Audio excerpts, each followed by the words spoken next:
بسم الله ما شاء الله اهو. اللهم صل على سيدنا محمد. عشان كده الرغيف يا جماعه، كده الرغيف الاخير اهو. ده الحشو اهو، بصوا ده. عايزه اقول لكم البلاطه، بس عايزه اقول لكم البلاطه عشان تشوفوا صح. شايفين ده طوب احمر دجاج اهو اهو. طوب احمر دجاج وحطها حصو في الفرن عشان ده يخلي الرغيف يجب. بسم الله ما شاء الله، يعني خلي الرغيف حلو اهو. انا بس الكسرات حطيته شفت صح.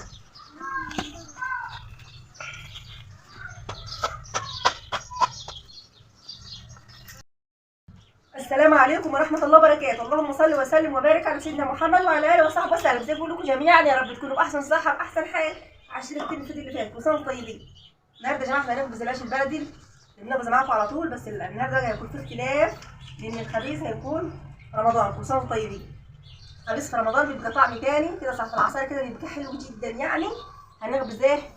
انا رحت بعد الظهر بعجن العجينه كده. انا كبيت باكل خميره فوريه في الدقيق ده. انا طبعا لا معايا ولا عامله اي حاجه، ولا مقدر اي حاجه.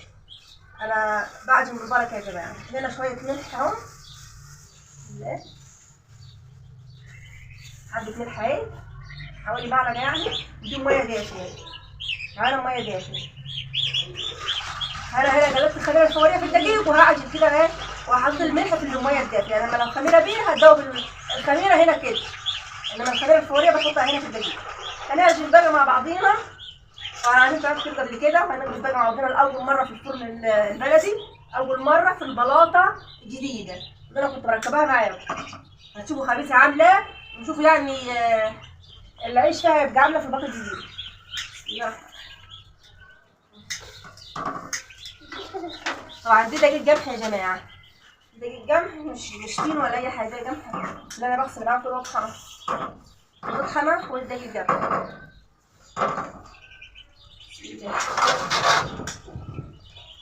دي ميه دافيه برضه، دي ميه دافيه ودي ميه دافيه. مرحبا. نبدا نعجن العجين كده.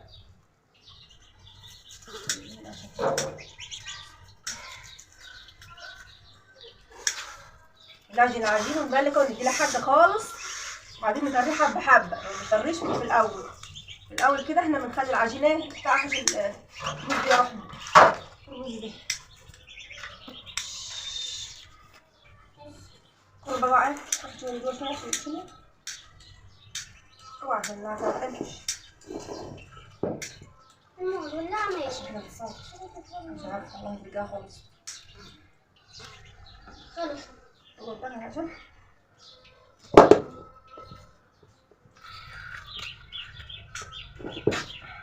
كده احنا بنعجن العجينه يا جماعه اهو. الميه دافيه بنعجن بيها، نملك العجينه حلو، وبعدين نطريها بعد ما نملكها. تاخد بقى احلى عيش. الرغيف ينتفخ بقى ويكبر في الفرن جد كده، بتبقى عجنه العجينه صح من الاول. الرغيف هيبقى منتفخ وكبير يعني. بصي هتاخدي احلى عيش ان شاء الله باذن الله. لما نتبع الخطوات بتاعتنا دي تاخدي احلى عيش. ما تقوليش انا بعمل العيش يطلع جعل طحين ومن فوق رقيق، بعمل العيش ما بينتفخش في الفرن، مش بيجب في الفرن يعني. العيش هيجب في الفرن وهيبقى زي الفل لما نتبع كل الخطوات بتاعتنا. احنا في الاول دي شايفه احنا بنملك العجينه اهي، نعمل لها عرق وبعدين نطرحها بقى حبه حبه. هملك بقى شويه مع نفسي كده وارجع لك تاني عشان ايه ما اطولش عليكم. انت تبقى عارفه انا بملك العجين ازاي اهو.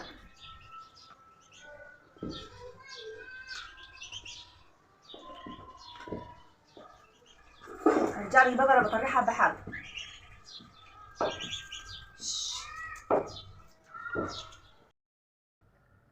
بصوا انا بطريها حبه حبه اهو.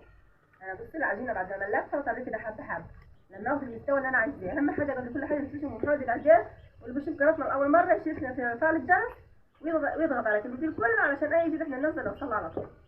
احنا كده بناخد العجينه كده على ايدينا كده ايه عشان نطريها كده ايه تبقى في المستوى اللي احنا عايزينه. العجينه لما ناخد حاجه كده تاخد عيش احلى عيش. معانا العيش عامله ان شاء الله النهارده، وهنشوف احنا بنعمل في البلاطه الجديده احنا ركبناها مع بعض وان شاء الله الفيديو النهارده ممتع جدا يعني. انا كل ما بعوزهم ميه كده اكب حبه كده.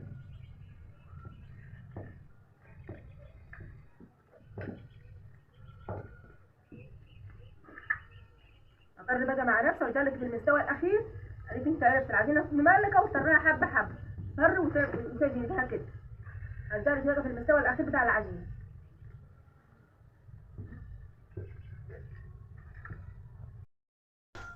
بصي ده المستوى الاخير للعجينه اهو. كده العجينه خلاص ما فيهاش اي تكتلات، ما فيهاش اي حاجه تمنع الرغيف ان هو يجيب في الفرن. عجينه بقت قطعه واحده اهي وناعمه. طبعا انا مطريها عشان برضو الجو لسه ساقعه، اما في الصيف ما بنطريهاش كده. كده انا مطريها اهي العجينه اهي زي ما انت شايفه. ده اهي بصي ده اخر حاجه في العجينه. كده انا عجنت كده وهحط بقى عليها الغطا والفها واسيبها لما تختمر. بصي كده انا خلصت العجينه خلاص. بعد الخميره العجينه ما تختمر ارجع لك تاني واحنا بنجرس مع بعضنا. اللهم صل على سيدنا محمد. طبعا العجينه اختمر يا جماعه اهو. بصوا بسم الله الله اكبر. بصوا كده العجينه اختمر اهو. هنبدا بقى نجرس نجرس العجينه. طبعا انا هجرس على ايدي زي ما انتم شايفين. انا فرشت رده او نخاله هنا على الصينيه كده، وهبدا بقى ان انا اجرس كده. بسم الله الرحمن الرحيم. بسم الله. طبعا انا مش هعمل رغيف كبير، رغيف صغير كده زي ما انتم شايفين عشان يبقى رغيفه حلو يعني. لازم تعمليه كده وتطوليه كده عشان يبقى مظبوط. تعملي كرة حلوه كده وما تخليش يعني يعني مش تخليه مظبوط كده، كرة مظبوطه كده عشان الرغيف يطلع مظبوط معايا بالطريقه دي. طبعا بحب اعمل اول رغيف، بعرف اول رغيف علشان ان انا علشان انا ابدا بيه طبعا 9 دقايق كده في الرده، 9 دقايق كده في الرده انا علمت بيها.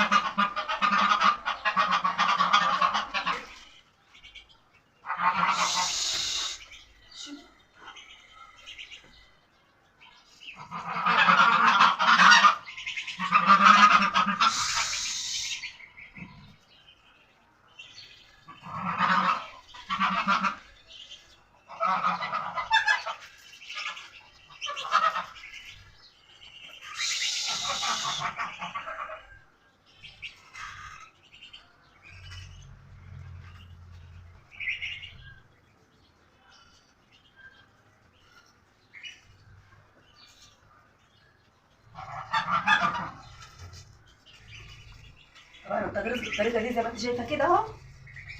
تجريس العيش اهو، ودي علام انا حطاها علشان اخد كده لما اجي عند الفرن اعرف نفسي انا هاخد ازاي، عشان الرغيف الاولاني ابدا بيه في الاول عشان يكون ارتاح اكتر. طبعا انا هخلص وارجع لك تاني.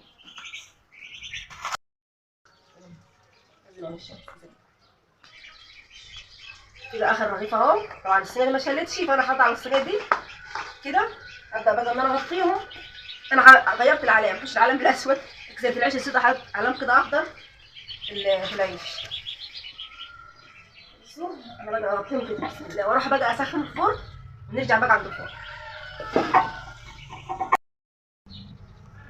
اللهم صل وسلم وبارك على سيدنا محمد وعلى اله وصحبه وسلم. احنا كده هنا جينا عند الفرن اهو، سخنا الفرن وهنبدا بقى ان احنا نلبس. طبعا دي البطاطيده اللي انا اول مره اعمل فيها معاكم، اللي كنت عاملاها معاكم قبل كده واول مره اخبز فيها. انا حاطه فيها حصو جوه، هوريكم لكم الحصو واحنا شغالين ان شاء الله. شوف انا دجاج كده احمر وحطاه هنا في البطاطا عشان اخبز عليه عشان العيش حلو.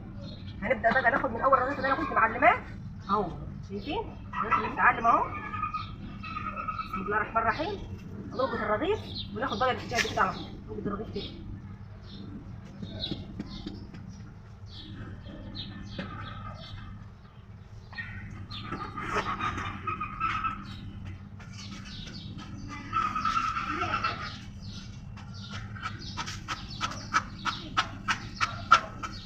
نبدا الخبيز كده.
الناس اللي عايزه ريحه وهي محمد مش عارفين ريحه الرغيف اهو، الريحه اسهل منها مفيش.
اللهم صل على سيدنا. اللهم صل على سيدنا محمد.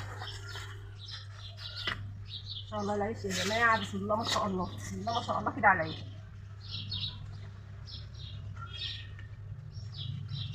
بسم الله الله اكبر، يعني العيش زي الفل.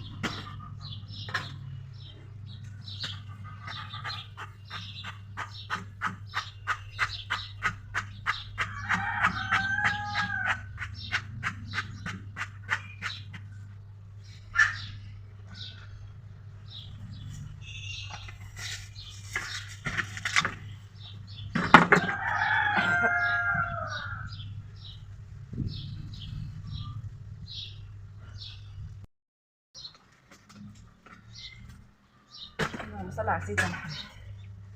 بسم الله ما شاء الله.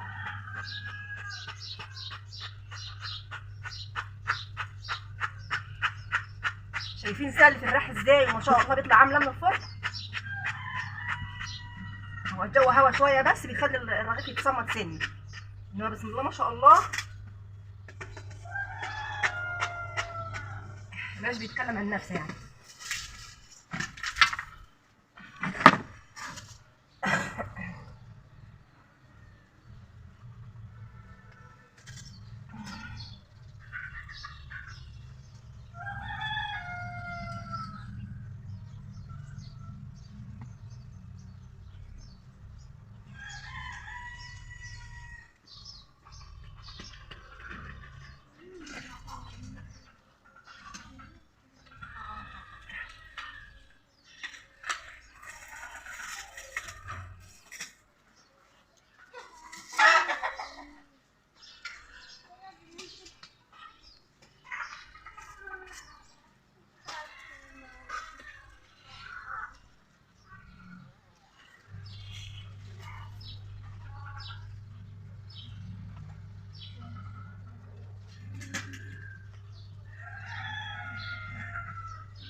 ان شاء الله العيش زي الفل يا جماعه.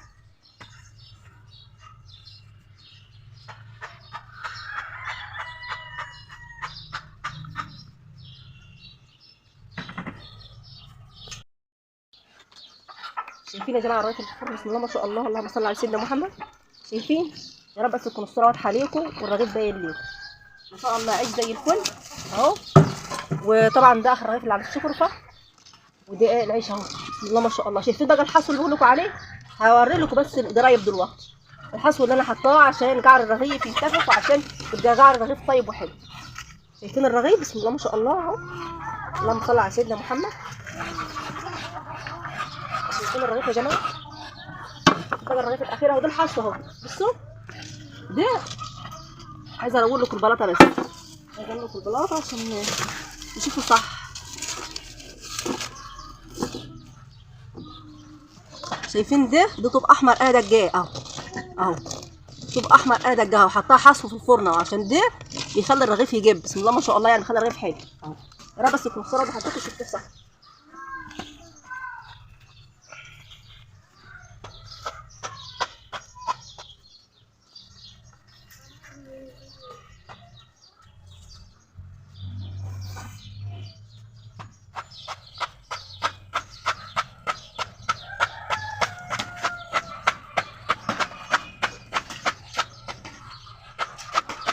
طبعا العيش اختمر جامد.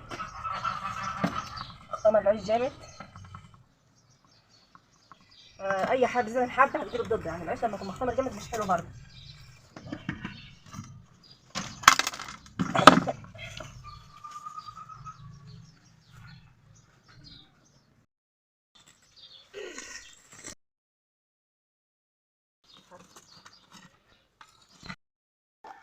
شايفين دي الحصوه اللي انا بطيب عليه؟ شايفين بخلي الرغيف عامل ازاي؟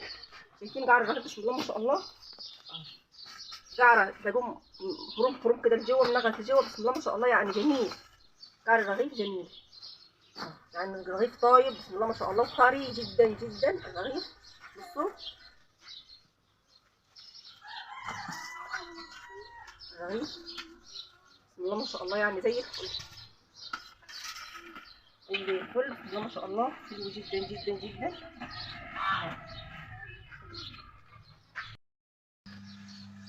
هنا يا جماعه العيش بسم الله ما شاء الله، اللهم صل على سيدنا محمد. يلا بقى ايه، يا رب يكون العيش عجبكم، يا رب يكون محتوى عجبكم. كل سنه وانتم طيبين، مبروك في رعايه الله، والسلام عليكم ورحمه الله وبركاته. مع الف سلامه. مع الف سلامه.